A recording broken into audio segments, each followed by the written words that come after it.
আমাদের এখন আজকে পর্যন্ত আমাদের নতুন বই আসছে অলমোস্ট 16 থেকে 17টা।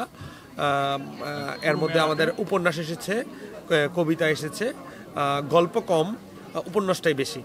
আমাদের এবার টার্গেট হচ্ছে পুরো মেলাতে 60 থেকে 70টা বই করার।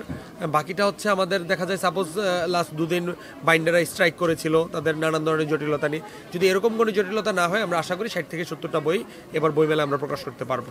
নতুন লেখকদের বই আসছে আমাদের এখন পর্যন্ত 6-7টা লেখকের বই আসছে যারা নতুন লেখক। আর যারা আরও আগে থেকেই লেখালেখি শুরু করেছে বা অনেক দিন ধরেই লিখছে তাদের বই তো বরাবরের মতোই আছে, বা তারা আর মানে রিসেন্ট যারা লেখালেখি শুরু করছে তাদের বই আমাদের এখানে এসেছে নতুন। সাদাত ভাই ছাড়া অন্য লেখকদের মধ্যে বই আছে হচ্ছে লুৎফুর ভাই, শিল্পী হিসাবে যাকে আমরা চিনি, সে খুব দারুণ গল্প লিখে। তার হ্যাঁ এক্স্যাক্টলি ঘুরি তুমি যারা কারাকাশে উড়ো, সেখানে গীতিকার সে। তো এছাড়া এসেছে মরিয়ম, রিশাদ, তারপর হচ্ছে লামিয়া চৌধুরী। এই 4 জনেরই মোটামুটি আমাদের এখানে খুব বেশি বই ওনাদের চাই, মানে সাদাত ভাইয়ের পরপর উদীয়মান লেখক হিসেবে।